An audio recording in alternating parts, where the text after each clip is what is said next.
আসসালামু আলাইকুম। সবাইকে আবারও অভিনন্দন আমার চ্যানেলে।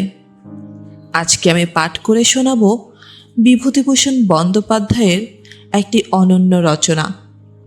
গল্পটির নাম মৌরি ফুল। বিভূতিভূষণ বন্দ্যোপাধ্যায়ের আরও কিছু অনন্য সৃষ্টি আমি আমার চ্যানেলে তুলে ধরেছি। ভালো লাগলে ভিডিওগুলো দেখে আসতে পারেন। তাহলে শুরু করছি বিভূতিভূষণ বন্দ্যোপাধ্যায়ের ছোট গল্প মৌরি ফুল। অন্ধকার তখনও ঠিক হয় নাই। মুখুজ্জে বাড়ির পেছনে বাঁশবাগানে জোনাকির দল সাজ জ্বালিবার উপক্রম করিতেছিল। তালপুকুরের পাড়ে গাছের মাথায় বাদুড়ের দল কালো হইয়া ঝুলিতেছে। মাঠের ধারে বাঁশবাগানের পিছনটা সূর্যাস্তের শেষ আলোয় উজ্জ্বল। চারিদিক বেশ কবিত্বপূর্ণ হইয়া আসিতেছে। এমন সময় মুখুজ্জেদের অন্দরবাড়ি হইতে এক তুমুল কলরব আর হইচই উঠিল। বৃদ্ধ রামতনু, মুখুজ্জে শিবকৃষ্ণ পরমহংসের শিষ্য। তিনি রোজ সন্ধ্যাবেলায় আহুতি দিয়া থাকেন। এই জন্য প্রায় 1 পোয়া খাঁটি গাওয়া ঘি তার চাই। তিনি নানা উপায়ে এই ঘি সংগ্রহ করিয়া ঘরে রাখিয়া দেন। অন্য দিনের মতো আজও তাকের ওপর একটা বাটিতে ঘিটা ছিল। তার পুত্রবধূ সুশীলা সেই বাটি তাকের ওপর হইতে পারিয়া সেই ঘিটার সমস্তই দিয়া খাবার তৈয়ারি করিয়াছে। রামতনু মুখুজ্জে মহকুমার কোর্টে গিয়াছিলেন ও পাড়ার চৌধুরীদের পক্ষে একটা মোকদ্দমায় সাক্ষ্য দিতে।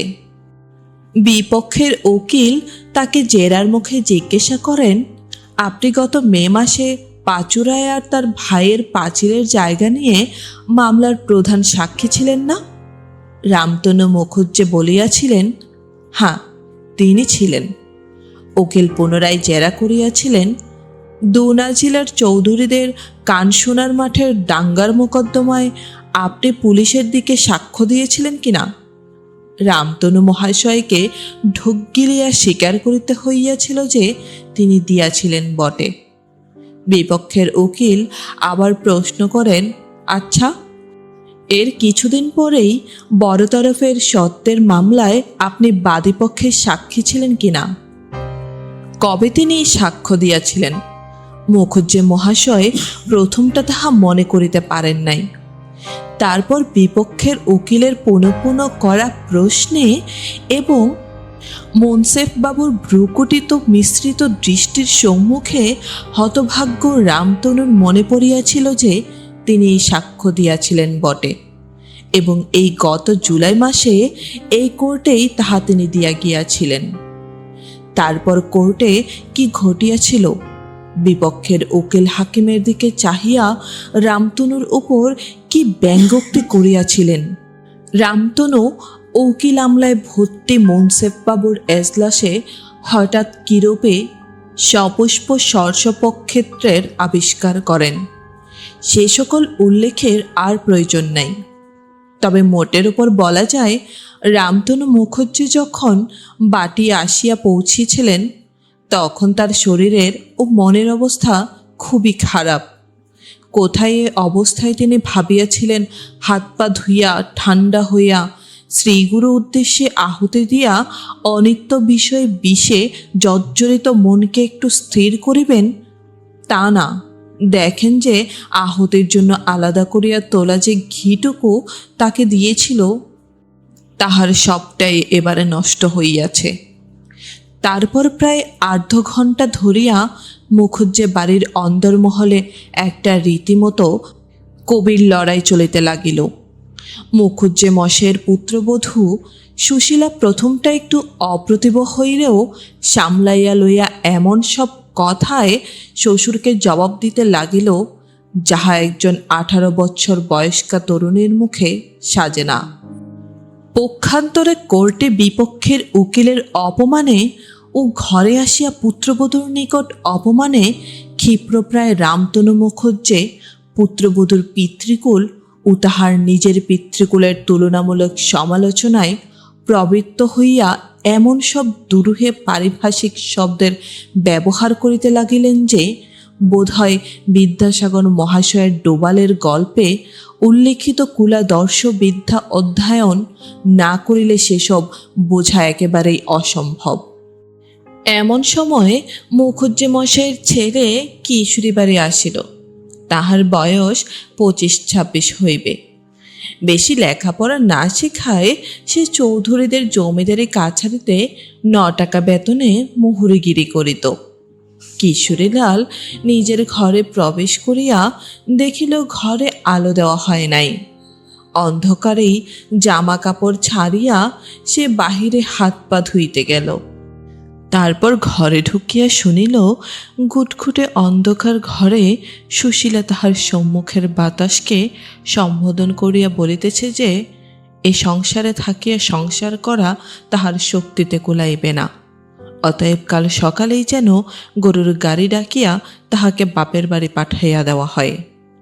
কিশোরী সে কথার বিশেষ জবাব না দিয়া লণ্ঠন জ্বালিয়া বাঁশের লাঠিগাছা ঘরের কোণ হইতে লইয়া বাহির হইয়া গেল।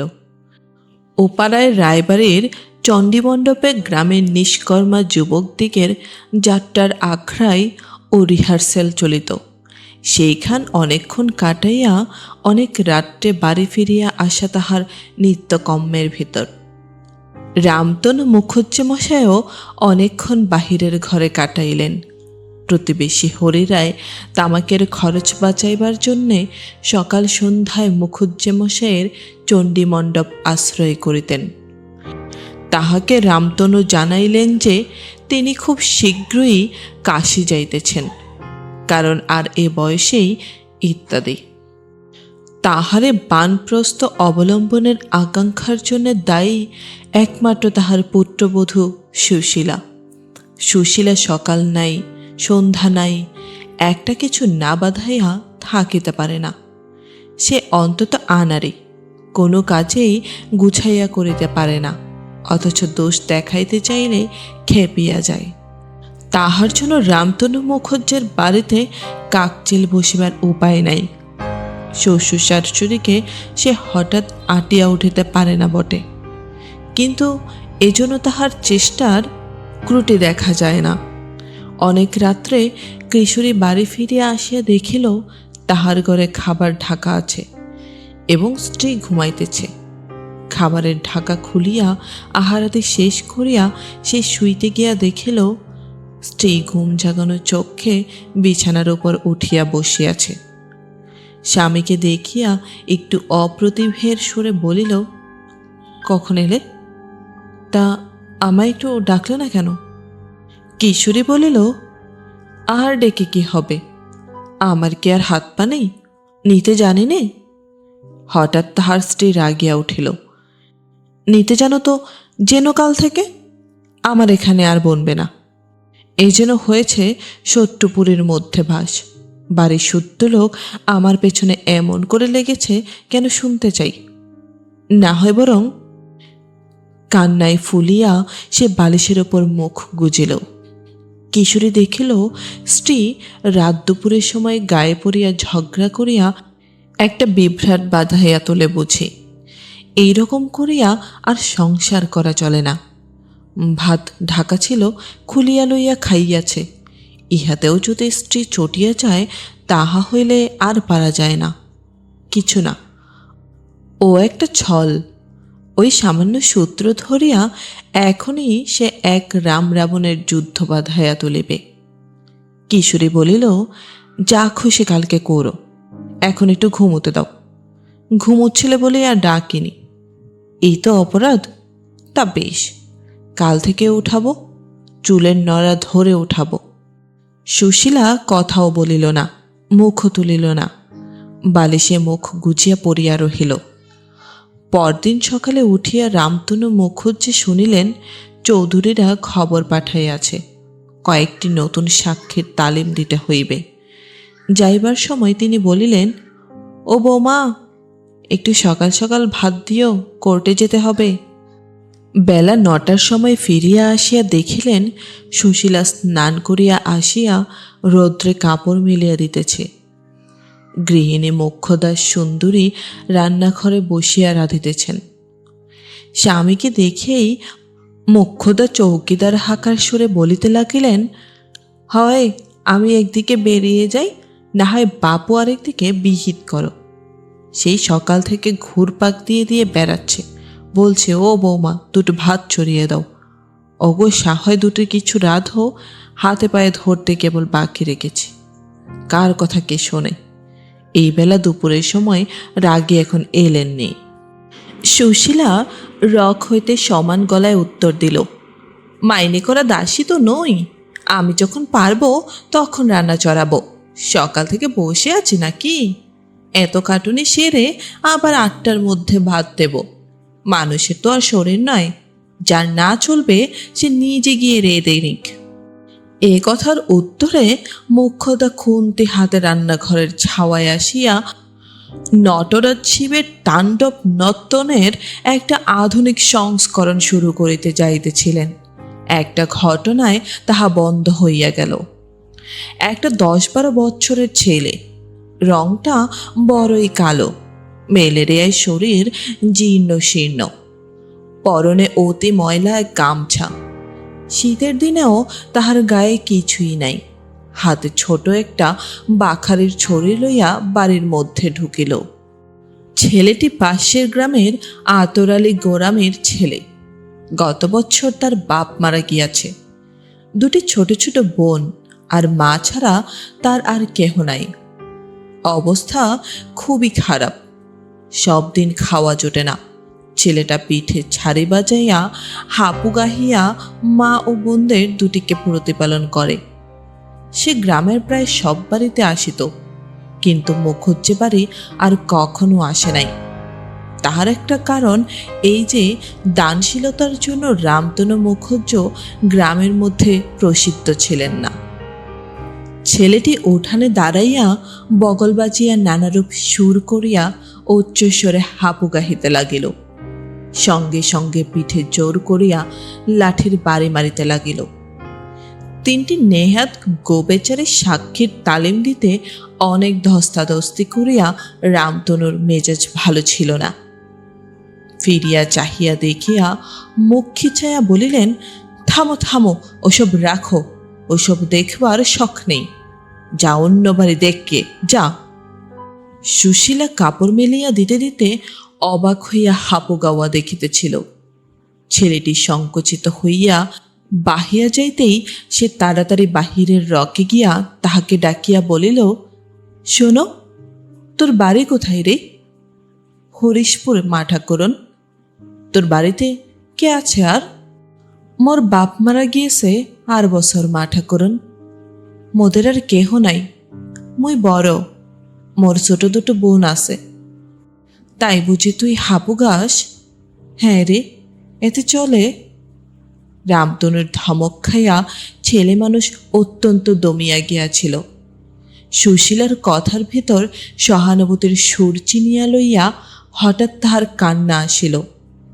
চোখের জল হু হু করিয়া পড়িতেই ম্যালেরিয়া জীর্ণ হাতটি তুলিয়া চোখ মুছিয়া বলিল, না মা ঠাকুরন, চলে না, এসব লোকে আর দেখতে চায় না। মুই যদি ভালো গান গাইতে পারতাম তো যাত্রার দলে যেতাম। বড় কষ্ট মোদের সংসারের, এই শীতে মা ঠাকুরন। সুশীলা বাধা দিয়া বলিল, দাঁড়া, আমি আসছি। ঘরের মধ্যে ঢুকিয়া কান্নার ব্যাগ অতি কষ্টে সামলাইয়া চাহিয়া দেখিল আলনায় একখানা নতুন মোটা বিছানার চাদর ঝুলিতেছে। হাতের গোড়ায় সেইখানা পাইয়া টানিয়া লইল। তারপরে জানালা দিয়া বাড়ির মধ্যে চাহিয়া দেখিল চাদরখানা তাড়াতাড়ি ছেলেটার হাতে দিয়া চুপি চুপি বলিল, এইখানা নিয়ে যা, এতে শীত বেশ কাটবে। কাটবে না? খুব মোটা, শিগগির যা, লুকিয়ে নিয়ে যা, কেউ যেন না দেখে। ছেলেটি চাদর হাতে হতবুদ্ধি হইয়া ইতস্তত করিতে দেখিয়া সুশীলা বলিল, ওরে, এখনই কি এসে পড়বে, শিগগির যা। ছেলেটাকে বিদায় দিয়া সুশীলা ভিতর বাড়িতে ঢুকিয়া দেখিল শ্বশুর আহার করিতে বসিয়াছেন। ছেলেটার দুঃখে সুশীলার মন বড় খারাপ হইয়া গিয়াছিল। সে গিয়া রান্নাঘরে ঢুকিয়া কাজে মন দিল। শ্বশুরকে জিজ্ঞাসা করিল, আপনাকে কিছু দেব বাবা? মোক্ষদা ঝংকার দিয়া উঠিলেন, তোমাকে আর দিতে হবে না, যে মিষ্টি দিয়েছ তাতেই প্রাণ ঠান্ডা হয়ে গিয়েছে। নাও, এখন পারো তো এইদিকে এসো একবার, হাঁড়িটা দেখো, নয়তো বলো নিজে মরি বাঁচি একরকম করে সাঙ্গ করে তুলি। রামতনু কোনো কথা বলিলেন না, আপন মনে খাইয়া উঠিয়া চলিয়া গেলেন। এইসব ব্যাপারে সুশীলা অত্যন্ত চটিয়া যাইত। রামতনু পুত্রবধূরের নিকট কোনো জিনিস চাহিয়া খাইলে তাহার রাগে গলিয়া জল হইয়া যাইত। কিন্তু লোকে তাহাকে জব্দ করিতেছে বা অপমান করিবার ফন্দি খুঁজিতেছে ভাবিলে তাহার আর কাণ্ডজ্ঞান থাকিত না। সেও কোমর বাঁধিয়া রণে আগুন হইত, সেই বা ছাড়িবে কেন? মাস দুই পরে, ফাল্গুন মাসের মাঝামাঝি, কিন্তু বেশ গরম পড়িয়াছে। কিশোরী অনেক রাতে বাড়ি ফিরিয়াছে। বাড়িতে যে তাহার ঘরে ঘুমাইয়াছে। সে নিজের ঘরে ঢুকিয়া দেখিল সুশীলা ঘরের মেঝে বসিয়া একখানা চিঠি লিখিতেছে। কিশোরী সুশীলাকে জিজ্ঞাসা করিল, কাকে চিঠি লেখা হচ্ছে? সুশীলা চিঠির কাগজখানা তাড়াতাড়ি আঁচল দিয়া চাপিয়া স্বামীর দিকে ফিরিয়া একটু দুষ্টুমির হাসি হাসিল। বলিল, বলবো কেন? থাক, না বলো, ভাত দাও। রাত কম হয়নি, আবার সকাল থেকেই খাটুনি আরম্ভ হবে। সুশীলা ভাবিয়াছিল স্বামী আসিয়া সে কি লিখিতেছে দেখিবার জন্যে পীড়াপিড়ি আরম্ভ করিবে। প্রকৃতপক্ষে সে চিঠি কাহাকেও লিখিতেছে না, স্বামীকে কথা বলাইবার এ তার একটা পুরনো কৌশল মাত্র। অনেকদিন সে স্বামীর মুখে দুটো ভালো কথা শুনে নাই। তাহার নারী হৃদয়ে ইহার জন্যই তৃষিত ছিল এবং ইহারই জন্যে সে ঘুমে ঢুলিতে ঢুলিতেও এই সামান্য ফাঁদটি পাতিয়া বসিয়াছিল। কিন্তু কিশোরী ফাঁদে পা দেওয়া তো দূরে থাকুক, সেদিকে ঘেঁষিলও না। দেখিয়া সুশীলা বড় নিরুৎসাহ হইয়া পড়িল। কাগজ কলম তুলিয়া রাখিয়া সে স্বামীর ভাত বাড়িয়া দিল। এক প্রকার চুপচাপ অবস্থায় আহারাদি শেষ করিয়া কিশোরী গিয়া শয্যা আশ্রয় করিবার পর সে নিজে আহারাদি করিয়া শুইতে গিয়া দেখিল কিশোরী ঘুমায় নাই, গরমে এপাশ ওপাশ করিতেছে। আশায় বুক বাঁধিয়া সে দ্বিতীয় ফাঁদটি পাতিল। একটা গল্প বলো না, অনেকদিন তো বলনি, বলবে লক্ষ্মীটি? বিবাহের পর প্রথম প্রথম কিশোরী তাহার কিশোরী স্ত্রীর নিকট বটতলায় আরব্য উপন্যাস হইতে নানা গল্প বলিত। রাত্রির পর রাত্রি তখন এসব গল্প শুনিয়া সুশীলা মুগ্ধ হইয়া যাইত। জনহীন দেশের মধ্যে যেখানে শুধু জিন পরিদের জগৎ, খেজুর বনের মধ্যে ঠান্ডা জলের ফোয়ারা হইতে মণিমুক্তা উৎক্ষিপ্ত হইতেছে, পথহীন দূরত্ব মরু প্রান্তরে মৃত্যু যেখানে শিকার সন্ধানে উৎপাতিয়া বসে আছে, সমুদ্রের ঝড় তরুণ শাহজাদাগণের দৈত্য সংকুল আরণ্যের মাঝখান দিয়া নিভিক শিকার যাত্রা, এইসব শুনিতে শুনিতে তাহার গা শিহরিয়া উঠিত। ঘুম ভাঙিলে ঘরের মধ্যে অর্ধরাত্রি অন্ধকার বিকটাকার জিন দেহের ভিড়ে ভরিয়া গিয়াছে মনে করিয়া ভয়ে সে স্বামীকে জড়াইয়া ধরিত। প্রাচীন যুগের তরুণ শাহজাদাদের কল্পনা করিতে গিয়া অজ্ঞতাস্বরে সে নিজের স্বামীকে যাত্রার দলের বাজার পোশাক পরাইয়া দূরদেশে বিপদের মুখে পাঠাইত। শাহজাদাদিগের দুঃখে তাহার নিজের স্বামীর উপর সহানুভূতিতেই তাহার জল আসিত। এই রকম গল্প শুনিতে শুনিতে অদৃশ্য নায়ক নায়িকাদের গুণে দৃশ্যমান গল্পকারের উপর প্রয়োগ করিয়া সে স্বামীকে প্রথম ভালোবাসে। সে আজ ৫-৬ বছরের কথা, কিন্তু সুশীলার এখনো সে ঘোর কাটে নাই। কিশোরী স্ত্রীর কথা উড়াইয়া দিল। হ্যাঁ, এখন গল্প বলবো, সমস্ত দিন খেটে খুটে এলাম, এখন রাত দুপুরে বক বক করি আর কি। তোমাদের কি? বাড়ি বসে সব পোষায়।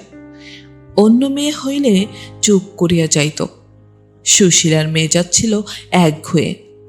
সে আবার বলিল, তা হোক, একটা বলো, রাত এখন তো বেশি নয়। না, বেশি নয়।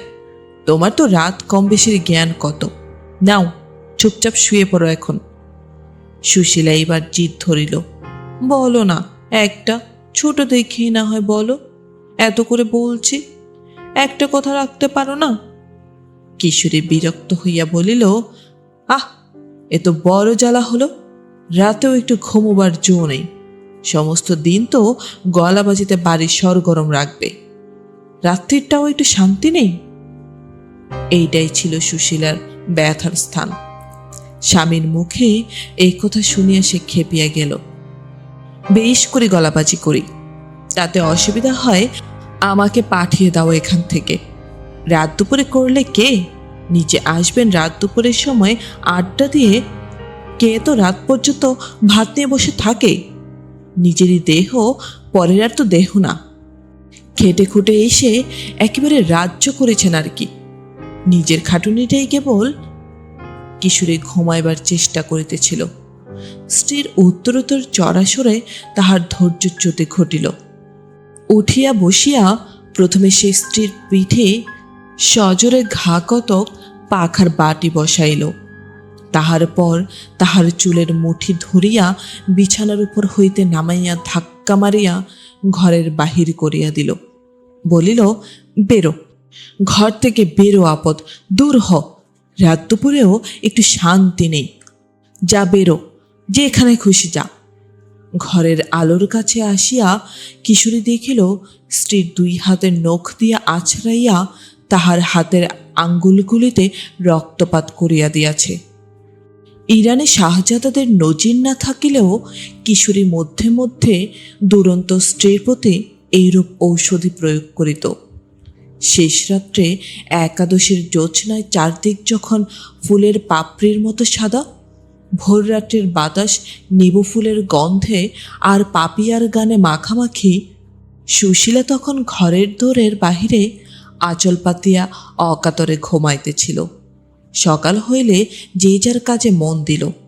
মোক্ষদা বলিলেন, বৌমা, আজ চৌধুরীরা শিবতলায় পুজো দিতে যাবে, আমাদের যেতে বলেছে। সকাল সকাল সেরে নাও। এই চৌধুরীটি ছিলেন প্রকৃতপক্ষে রামতনু মুখুজ্জের প্রতিপালক। ইহারাই গ্রামের জমিদার এবং ইহাদেরই জমিজমা সংক্রান্ত মোকদ্দমার তদবির ও সাহায্য করিয়া রামতনু অন্ন সংস্থান করিতেন। বেলা 10টার মধ্যে আহারাদি শেষ করিয়া ভালো কাপড় পরিয়া সকালে নৌকায় উঠিল। 2 ঘণ্টার পথ। চৌধুরী বাড়িতে কলিকাতা হইতে একটি বউ আসিয়াছিল। তাহার স্বামী বড়লোকের ছেলে। এম.এ. পাশ করিয়া বছর 2 হইল ডেপুটিগিরির চাকরি পাইয়াছে। বউটি কলিকাতার মেয়ে। চৌধুরীদের সহিত তাহার স্বামীর কিরূপ সম্পর্ক আছে, এই জন্য চৌধুরী গৃহিণী রাস পূর্ণিমার সময় তাহাকে আনাইয়াছিল। ইতিপূর্বে সে কখনো পাড়াগায়ে আসে নাই। নৌকায় খানিকটা বসিয়া থাকিবার পর বউটি দেখিল নীলাম্বরী কাপড় পরনে তাহারই সমবয়সী আরেকটি বউ নৌকায় উঠিল। নৌকা ছাড়িয়া দিল। নৌকায় সমবয়সী সঙ্গিনী পাইয়া কলিকাতার বউটি খুব সন্তুষ্ট হইলেও প্রথমে আলাপ করিতে তাহার বাধো বাধো ঠেকিতে লাগিল। সঙ্গিনীর কাপড় চোপড় পরিবার অগোছালো ধরন দেখিয়া বউটি বুঝিয়াছিল তাহার সঙ্গিনী নিতান্ত পাড়াগায়ের মেয়ে, অবস্থাও খুব ভালো নয়। নৌকার ওধারে চৌধুরী গৃহিণী মোক্ষদার সহিত সাবিত্রী ব্রত প্রতিষ্ঠার কে আয়োজন করিয়াছেন, তাহারই বিস্তৃত বড় মানুষে ফর্দ আবৃত্তি করিতেছিলেন। নৌকারও কোনো পরিচিতা মেয়েও নাই। কাজী বউটি অনেকক্ষণ চুপ করিয়া বসিয়া রহিল। বউটি লেখাপড়া জানিত এবং দেশ বিদেশের খবরাখবরও কিছু কিছু রাখিত। চৌধুরী গৃহিণীর একঘেয়ে ভূমানুষী চালের কথাবার্তায় সে বড় বিরক্ত হইয়া উঠিল।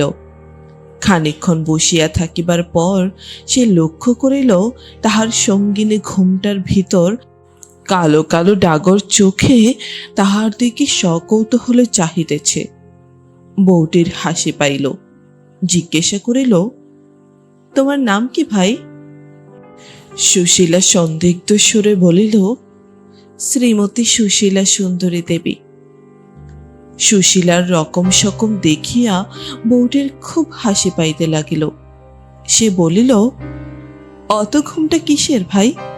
তুমি আর আমি ছাড়া তো আর কেউ এদিকে নেই। নাও এসো, ঘুমটা খোলো, একটু গল্প করি।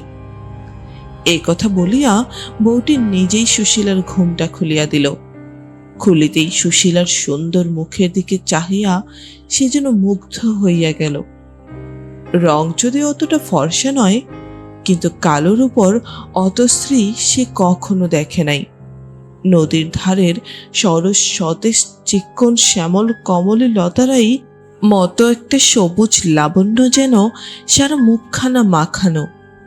মুখখানা দেখিয়েই সে এই নিরাভরণা পাড়াগাঁয়ের মেয়েটিকে ভালোবাসিয়া ফেলিল।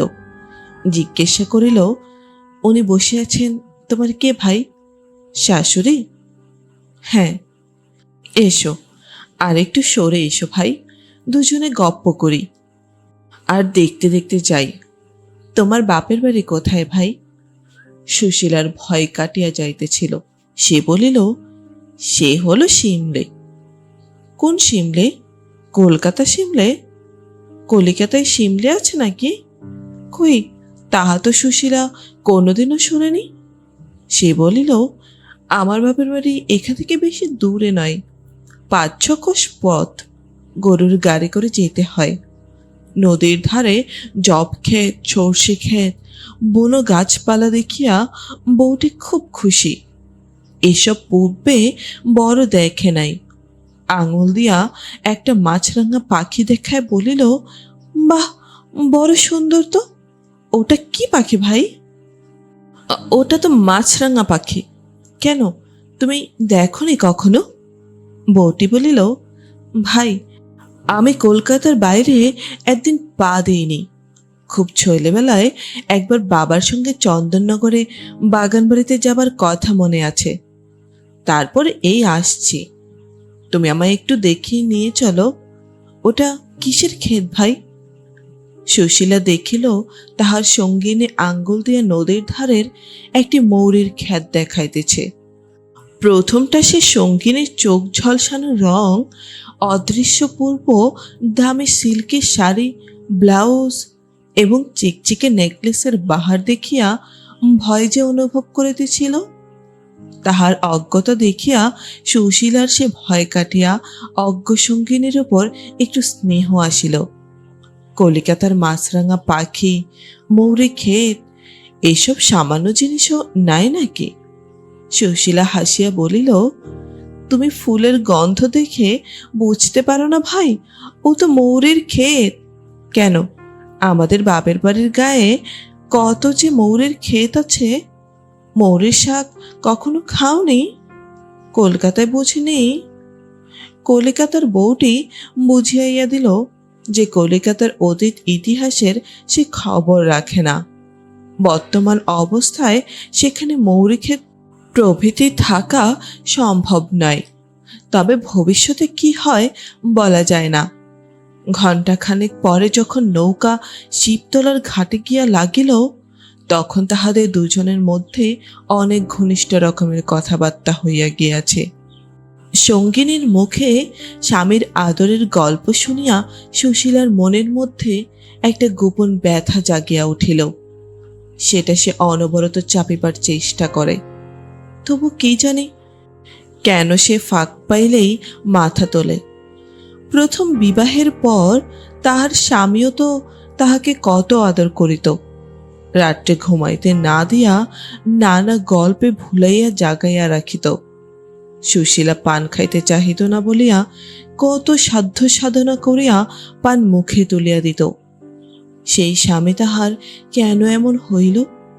তাহার বুকটার মধ্যে কেমন হু হু করিয়া উঠিল। দুজনে তাহারা খানিকক্ষণ গাছের ছায়ায় নদীর ধারে এদিক ওদিক বেড়াইল।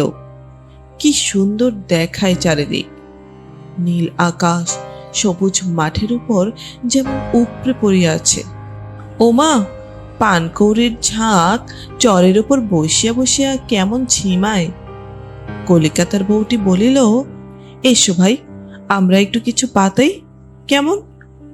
সুশীলা খুশি হইয়া বলিল, খুব ভালো ভাই, কি পাতাবো বলো? এক কাজ করি, এসো। আস্তে আস্তে নদীর ধারে যে মৌরি ফুল দেখে এলাম, এসো আমরা দুজনে মৌরি ফুল পাতাই কেমন?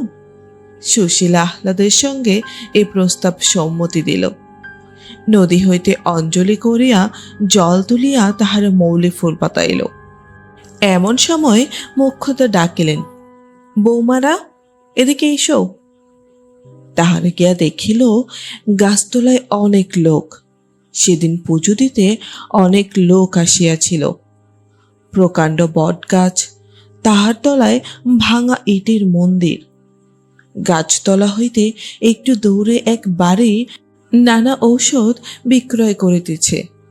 সুশীলা ও তাহার সঙ্গিনী সেখানে গিয়া জিজ্ঞাসা করিয়া জানিল, রোগ সারা, ছেলে হওয়া হইতে শুরু করিয়া সকল রকমের ঔষধই আছে, গরু হারাইলে খুঁজিয়া বাহির করিবার পর্যন্ত।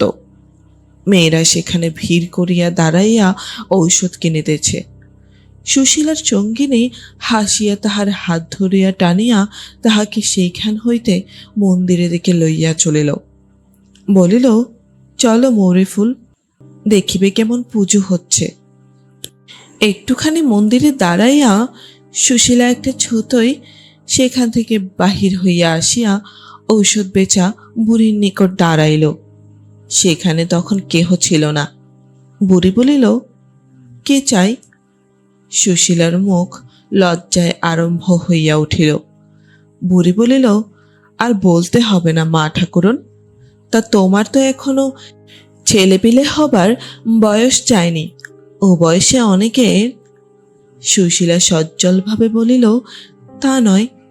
বুড়ি বলিল, এবার বুঝলাম মা ঠাকুরন, তা যদি হয় তাহলে তোমার স্বামীর 12 মুখর টান আছে। একটা ঔষধ দিই, নিয়ে যাও, 1 মাসের মধ্যে সব ঠিক হয়ে যাবে। ওরকম কত হয় মা ঠাকুরন? বুড়ি একটা শিকড় তুলিয়া বলিল, এই নাও, বেটে খাইয়ে দিও, কেউ যেন টের না পায়। টের পেলে হবে না, আটানা লাগবে। স্বামীর 12 মুখর টান আছে। এ কথা শুনিয়া সুশীলা খুব দমিয়া গেল। তাহার আঁচলে একটা আধুলি ছিল। আজকার দিনে জিনিসটা আজটা কিনিবার জন্যে সে ইহা বাড়ি হইতে শাশুড়িকে লুকাইয়া আনিয়াছিল।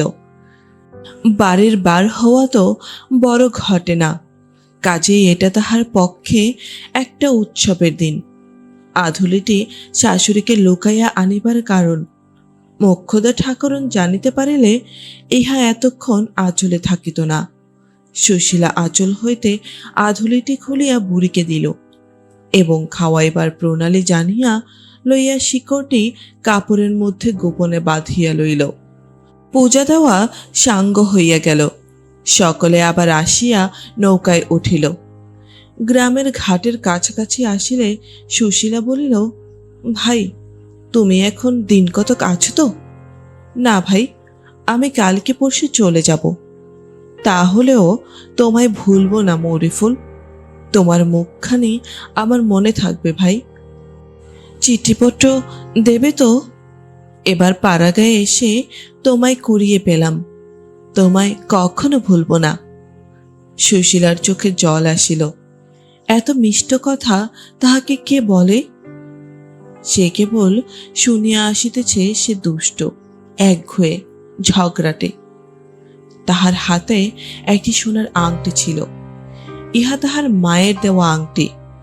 বিবাহের পর প্রথম তাহার মা তাহার হাতে এটি পরাইয়া দিয়াছিলেন।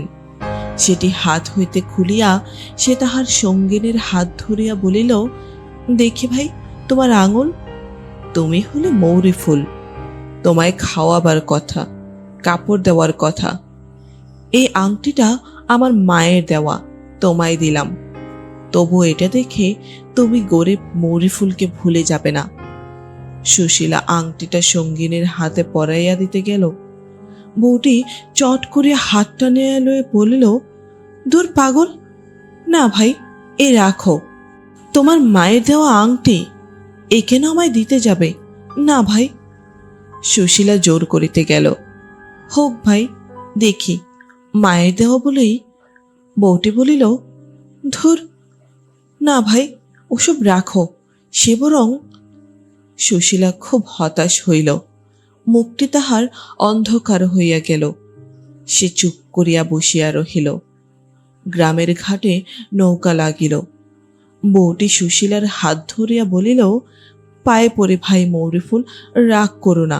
আচ্ছা, কেন তুমি শুধু শুধু মায়ের দেওয়া আংটি আমায় দিতে যাবে ভাই? আচ্ছা, তুমি যদি দিতে চাও এই পুজোর সময় আসবো, অন্য কিছু দিও বরং। একদিন না হয় খাইও, আংটি কেন দেবে ভাই? আর আমায় ভুলবে না তো ভাই? সুশীলা ব্যগ্রভাবে বলিল, তোমায় ভুলবো মৌরিফুল? কখনো না। তুমি কোন জন্মে আমার মায়ের পেটের বোন ছিলে ভাই মৌরিফুল। তাহার পর সে একটু আনাড়ি ধরনের হাসিয়া উঠিল। কেমন সুন্দর কথাটি, মৌরিফুল, মৌরিফুল, মৌরিফুল। তুমি যে হলে আমায় গিয়ে নদীর ধারের মৌরিফুল, তোমায় কি ভুলতে পারি? কথা শেষ না করেই সে দুই হাতে সঙ্গিনীর গলা জড়াইয়া ধরিল। সঙ্গে সঙ্গে তাহার কালো চোখ দুটি জলে ভরিয়া গেল। কলিকাতার বউ এই অদ্ভুত প্রকৃতির সঙ্গিনীর অশ্রুপ্লাবিত সুন্দর মুখখানা বারবার সস্নেহে চুম্বন করিল। তারপর দুজনেই চোখের জল ঝাপসা দৃষ্টি লইয়া দুজনের কাছে বিদায় লইল। দিন কতক কাটিয়া গেল, কিশোরী বাড়ি নাই। কি একটা কাজে অন্য গ্রামে গিয়াছে, ফিরিতে দু একদিন দেরি হইবে। মোক্ষদা সকালে উঠিয়া জমিদার গৃহিণীর আহ্বানে তাহার সাবিত্রী ব্রত প্রতিষ্ঠার আয়োজনে সাহায্য করিতে চৌধুরী বাড়ি চলিয়া গেলেন। যাইবার সময় বলিয়া গেলেন, বৌমা, আমার ফেরবার কোনো ঠিক নেই, রান্নাবান্না করে রেখো, আমি আজ আর কিছু দেখতে পারবো না। চৌধুরী বাড়ির কাজ কখন মেটে বলা যায় না। ও কথা মোক্ষদা না বলিলেও চলিত, কারণ ভোরে উঠিয়া বাসন মাজা, জল তোলা হইতে আরম্ভ করিয়া এই সংসারের সমস্ত কাজের ভারী ছিল সুশীলার ওপর। এই সংসারে কিশোরীর বিবাহের পর কোনোদিন ঝি চাকর প্রবেশ করে নাই। যদিও পূর্বে বাড়িতে বরাবরই একজন করিয়া ঝি থাকিত, সুশীলার খাটুনিতে কোনো ক্লান্তি ছিল না। খাটিবার ক্ষমতা তাহার যথেষ্ট ছিল। যখন মেজাজ ভালো থাকিত, সমস্ত দিন নীরবে ভূতের মতো খাটিয়াও সে বিরক্ত হইত না। শাশুড়ি চলিয়া গেলে অন্যান্য কাজকর্ম সারিয়া সুশীলা রান্নাঘরে গিয়া দেখিল একখানেও কাঠ নাই। কাঠ অনেকদিন আগেই ফুরাইয়া গিয়াছে, এ কথা সুশীলা বহুবার শ্বশুরকে জানাইয়াছে। রামতনু মধ্যে মধ্যে মজুর ডাকাইয়া কাঠ কাটাইয়া লইতেন। এবার কিন্তু অনেকদিন হইল তিনি আর এদিকে দৃষ্টি দেন নাই। কিশোরীর দোষ নাই, কেননা সে বড় একটা বাড়িতে থাকিত না, সংসারের সংবাদ তেমন রাখিতও না। আসল কথা হইতেছে এই যে রান্নাঘরের পিছনে খিড়কির বাহিরে অনেক শুকনা বাঁশ ও ডালপালা পড়িয়া আছে। সুশীলা রান্না চড়ানোর পূর্বে বা রান্না করিতে করিতে প্রয়োজন মতো এগুলো দাদিয়া কাটিয়া লইয়া কাজ চালাইত। রামতনু দেখিলেন কাজ যখন চলিয়া যাইতেছে, তখন কেন অনর্থক কাঠ কাটিবার লোক ডাকিয়া আনিলেই তো টাকা খরচ। তো পুত্রবধূ বকিতেছে বকুক, কারণ বকুনেই তো উহার স্বভাব। কাঠ নাই দেখিয়া সুশীলা অত্যন্ত চটিয়া গেল। এদিকে বাড়িতেও এমন কেহ নাই যাহাকে বকিয়া গায়ের ঝাল মেটায়। কাজেই সে আপন মনে চিৎকার করিতে লাগিল, পারব না, রোজ রোজ এমন করে সংসার করা আমার দিয়ার হয়ে উঠবে না। আজ 2 মাস ধরে বলছি কাঠ নেই, কি দিয়ে রাঁধবো? হাত পা উনুনের মধ্যে দিয়ে রাঁধবে নাকি? রোজ রোজ কাঠ কাটা, কেটে রাঁধো, অত সুখের কাজ নেই। থাকলো হারে পড়ে, যিনি যখন আসবেন তিনি তখন করে নেবেন। রাঁধিবার কোনো আয়োজন সে করিল না। খানিকটা বসিয়া বসিয়া মনে হইল ততক্ষণ মশলাগুলো বাটিয়া রাখা যাক। সে মাঝে মাঝে কাজের সুবিধার জন্য কয়েকদিনের মশলা একসঙ্গে বাটিয়া রাখিত। বেলা প্রায় 10টার সময় একটি অল্প বয়সে ফুটফুটে বউ, পরনে একখানা পুরনো চেলিপ কাপড়, হাতে থাকিবার মধ্যে 2 গাছের শাখা, একটি বাটি হাতে রান্নাঘরের দোরের কাছে ভয়ে ভয়ে উকি মারিয়া বলিল, দিদি আছো নাকি?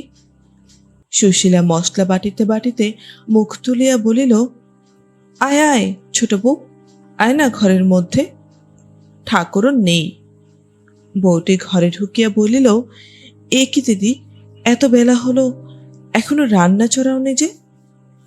সুশীলা মুখ ঘুরাইয়া বলিল, রান্না চড়াবো, হাড়ি করে ভেঙে ফেলিনি এই কত।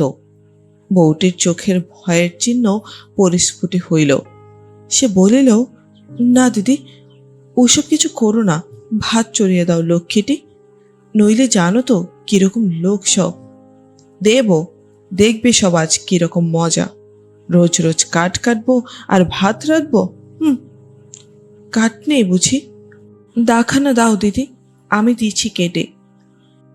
তোর কি দায়, তুই দিতে যাবি? বস ঠান্ডা হয়ে, যাদের গরজ আছে তারা নিজেরা বুঝুক গিয়ে। তোমার পায়ে পড়ে দিদি, দাও রান্নাটা চড়িয়ে। জানো তো ওরা। তুই বস দেখি ওখানে চুপ করে, দেখিস এখন মজা। আজ 2 মাস ধরে রোজ বলছি কাঠ নেই, কথা কানে যায় না। আজ মজাটি দেখাবো। সুশীলার একঘুমুতে বউটি কিছুটা ভীত হইল, কারণ মজা কোনো পক্ষে দেখবে এই সম্বন্ধে তাহার একটু সন্দেহ ছিল। কিন্তু সাহস করিয়া কিছু বলিতে না পারিয়া সে চুপ করিয়া রহিল। এই বউটি রামতনু মুখুজ্জের জেঠতুতো ভাই রামলোচন মুখুজ্জের পুত্রবধূ। পাশেই এদের বাড়ি।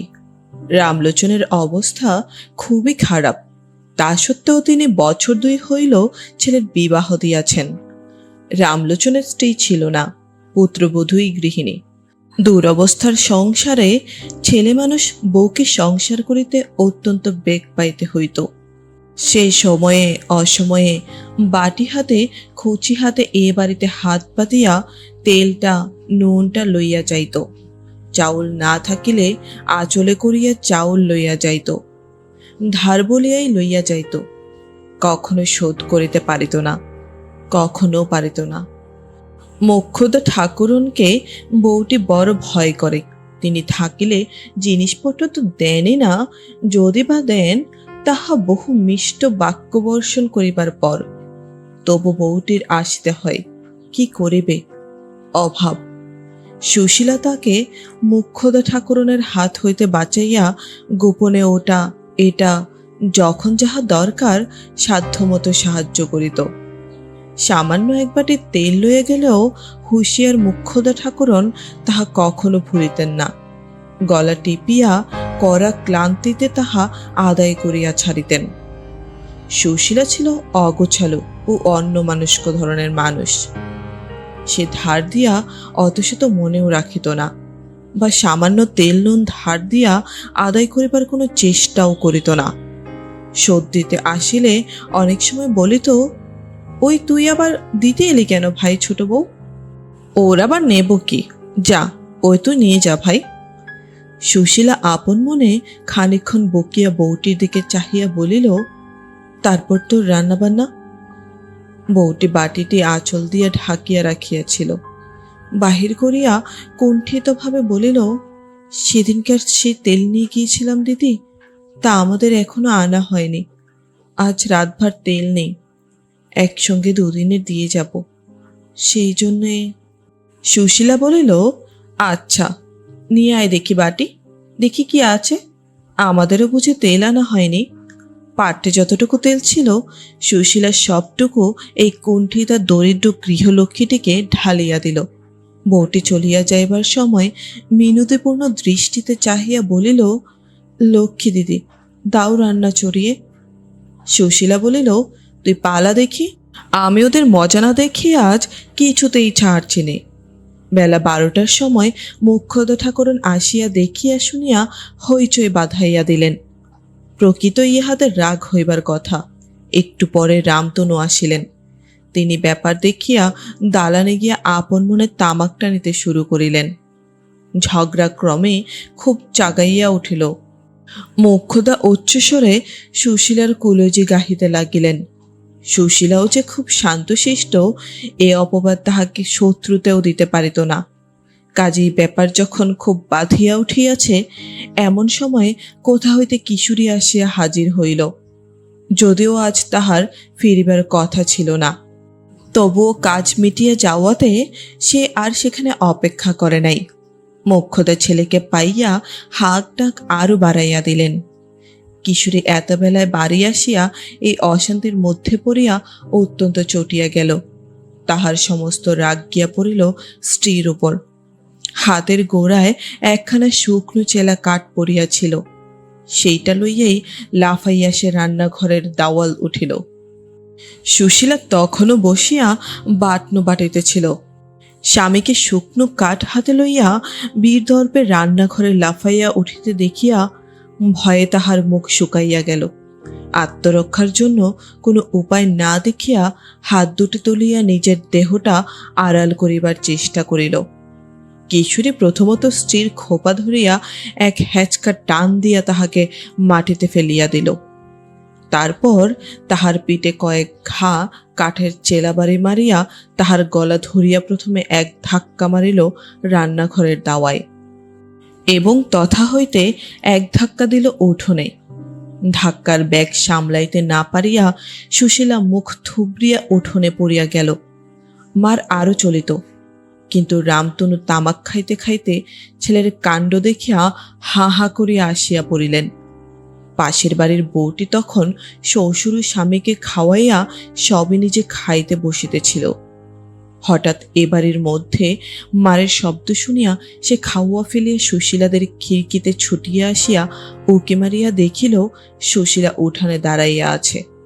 সর্বাঙ্গে ধুলো বাটনার পাত্রের উপর পড়িয়া গিয়াছিল। কাপড় চোপড়ে হলুদের ছোপ, মাথার খোপা একধারে খুলিয়া কতক চুল মুখের উপর, কতক পিঠের উপর পড়িয়া রয়েছে। আরো দু একজন পাড়ার মেয়ে সামনের দরজা দিয়া উকি মারিতেছে। ওদিকে পাঁচিলের উপর দিয়া মুখ বাড়াইয়া তাহার নিজের শ্বশুর রামলোচন মজা দেখিতেছেন। চারিদিকের কৌতূহল দৃষ্টির মাঝখানে সর্বাঙ্গে হলুদের ছোপ ও ধুলিমাখা বিশ্বস্ত কুন্তলা অপমানিত দিদিকে অসহায়ভাবে উঠানে দাঁড়াইয়া থাকিতে দেখিয়া তাহার বুকের মধ্যে কিরকম করিয়া উঠিল। কিন্তু সে একে ছেলে মানুষ, তাহাতে অত্যন্ত লজ্জাশীলা। শ্বশুর ভাসুর এবং এক উঠান লোকের মধ্যে বাড়ির ভিতর ঢুকিতে না পারিয়া প্রথমটা সে খিড়কির বাহির আকুলি বিকুলি করিতে লাগিল। গাঙ্গুলি বাড়ির প্রৌঢ় গাঙ্গুলি মহাশয় যখন হৌখাতে, কি হে রামতনু, বলি ব্যাপারখানা কি শুনি, বলিয়া বাড়ির মধ্যর উঠানে আসিয়া হাজির হইলেন। তখন সে আর থাকিতে না পারিয়া বাড়ির মধ্যে ঢুকিয়া পড়িল এবং সুশীলার হাত ধরিয়া খিড়কি দৌড় দিয়া বাহিরে লইয়া গিয়েই হঠাৎ ফুপাইয়া কাঁদিয়া উঠিয়া বলিল, কেন ওরকম করতে গেলে দিদিমণি, লক্ষ্মীটি, তখন যে বারণ করলাম। তার পরদিন দুপুরবেলা সুশীলা রান্নাঘরে রাঁধিতেছিলেন। কিশোরী খাইতে বসিয়াছে। মোক্ষদা ঠাকুরন কি প্রয়োজনে রান্নাঘরে ঢুকিয়া দেখিলেন সুশীলা পিছন ফিরিয়া ভাত বাড়িতে বাড়িতে স্বামীর ডালের বাটিতে কি গুলিতেছে। পাশে একটা ছোট বাটি। মোক্ষদার কিরকম সন্দেহ হইল। তিনি জিজ্ঞাসা করিলেন, বৌমা, তোমার বাটিতে কি কি মেশাচ্ছ ডালের বাটিতে? সুশীলা পিছন ফিরেই শাশুড়িকে দেখিয়ে যেন কেমন হইয়া গেল। তাহার চোখ মুখের ভাব দেখিয়া মোক্ষদার সন্দেহ আরো বাড়িল। তিনি বাটিটা হাতে তুলিয়া লইয়া দেখিলেন তাহাতে সবুজ মতো কি একটা বাটা। তিনি কড়া সুরে জিজ্ঞাসা করিলেন, কি বেটেছ এতে? তিনি দেখিলেন পুত্রবধূ উত্তর দিতে পারিতেছে না। তাহার মুখ লাল হইয়া উঠিয়াছে। ইহার পর একটা ভয়ানক কাণ্ড ঘটিল। মুখ্যদা ঠাকুরন বাটি হাতে, কি সর্বনাশ, আর একটু হলে হয়েছিল গো বলিয়া উঠানে আসিয়া চিৎকার করিয়া হাত বাঁধাইল। কিশোরী দালান হইতে উঠিয়া আসিল। রামতনু আসিলেন, গাঙ্গুলি বাড়ির মেয়ে পুরুষ আসিল, আরো অনেকে আসিল। মুখ্যদা সকলের সামনে সেই বাটিটা দেখাইয়া বলিতে লাগিল, দেখো তোমরা সকলে, তোমরা ভাবো শাশুড়ি মাকে বড় দুষ্ট, নিজের চোখে দেখে নাও ব্যাপার, কি সর্বনাশ হয়ে যেত এখনই। যদি আমি না দেখতাম, দোহাই বাবা তারকনাথ, কি ঠেকানোই না আজ ঠেকিয়েছি। এক ওঠান লোক সকলেই শুনিল রামতনুর দুরন্ত পুত্রবধূ স্বামীর ভাতে বিষ নাকি মিশাইয়া খাওয়াইতে গিয়া ধরা পড়িয়াছে। কেউ অবাক হইয়া গেল, কেউ মুচকি হাসিয়া বলিল, ওসব আমরা অনেককাল জানি, আমরা রীত দেখলেই মানুষ চিনি, তবে পাড়ার মধ্যে বলে এতদিন। কে একজন বলিল, কি জিনিসটা কি তা দেখা হয়েছে? মোক্ষদা ঠাকুরন গালবাদ্য রবে সে কথা চাপা পড়িয়া গেল।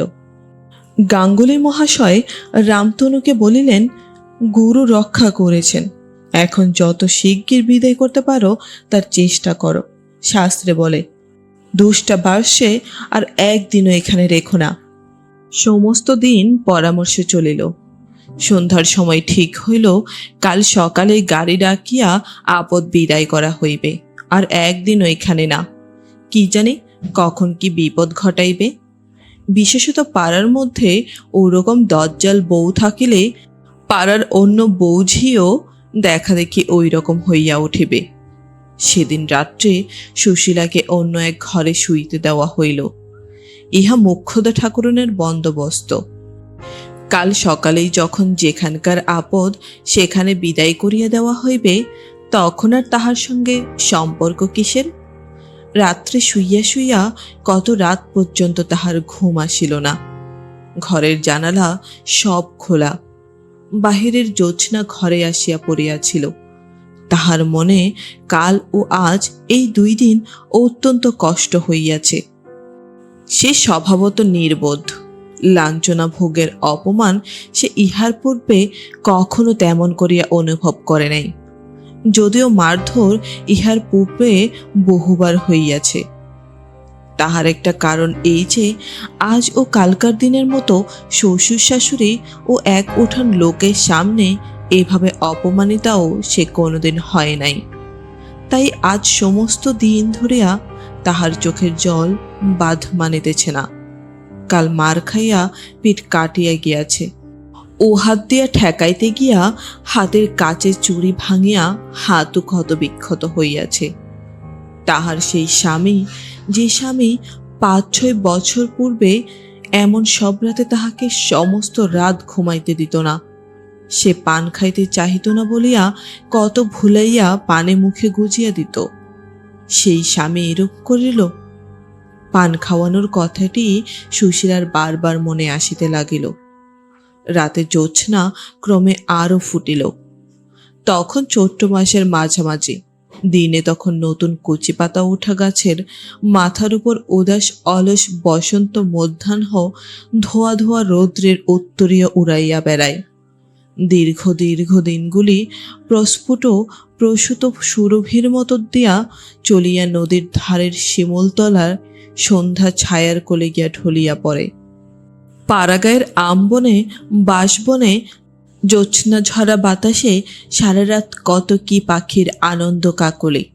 বসন্ত লক্ষ্মীর প্রথম প্রহরের আরতির শেষে বনের গাছপালা তখন আবার নতুন করিয়া টাটকা ফুলের ডালি সাজাইতেছে। শুইয়া শুইয়া সুশীলা ভাবিল, জগতে কেহ তাহাকে ভালোবাসে না, কেবল ভালোবাসে তাহার মৌরি ফুল।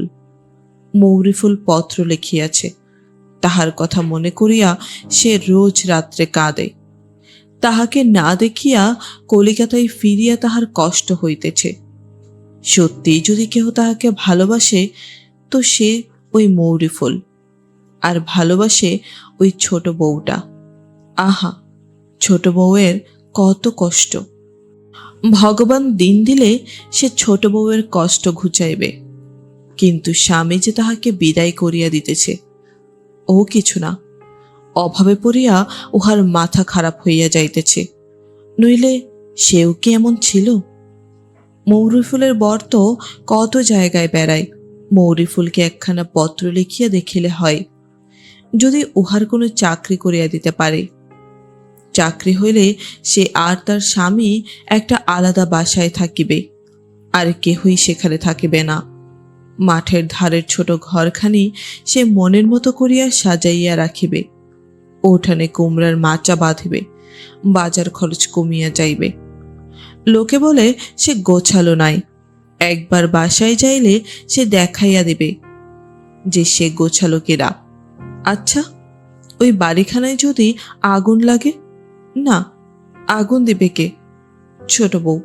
ওহ, দিলে তাহার শাশুড়ি ঠাকুরুনি দিবে। যেরকম লোক, জানালার বাইরে জ্যোৎস্নায় এগুলো কি ভাসিতেছে? সেই যে তাহার স্বামী গল্প করিত, জ্যোৎস্না রাতে পরীরা সব খেলা করিয়া বেড়ায়, তাহারা নয় তো? তাহার বিবাহের রাত্রে কেমন বাঁশি বাজিয়াছিল, কেমন সুন্দর বাঁশি! ওরকম বাঁশি নদীর ধারে কত পড়িয়া থাকে। আচ্ছা, পিওনে মৌরি ফুলের একখানা চিঠি দিয়া গেল না কেন? লাল চৌকা খাম, খুব বড়, সোনার জল দেওয়া, আতর নাকি মাখানো। পরদিন সকালবেলা পুত্রবধূর উঠিবার দেরি হইতে লাগিল দেখিয়া মোক্ষদা ঠাকুরন ঘরের মধ্যে উকি মারিয়া দেখিলেন পুত্রবধূ জ্বরের ঘোরে অঘোরে অচৈতন্য অবস্থায় ছেঁড়া মাদুরের ওপর পড়িয়া আছে, চোখ দুটি জবা ফুলের মতো লাল। সেদিন সমস্ত রাত এইভাবেই কাটিয়া গেল, তাহার দিকে কেহ নজর করিল না। তারপর দিন ব্যাগতিক বুঝিয়া রামতনু ডাক্তার আনিলেন। দুপুরের পর হইতে জ্বরের ঘোরে সে ভুল বুকিতে লাগিল। সত্যি মৌরি ফুল? তা নস, ও বাজা বলছে, আমি অন্য ভেবে। সন্ধ্যার কিছু পূর্বে সে মারা গেল।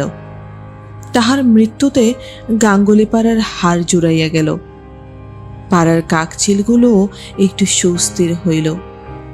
কিছুদিন পরেই কিশোরীর দ্বিতীয় পক্ষের বউ মেঘলতা ঘরে আসিল।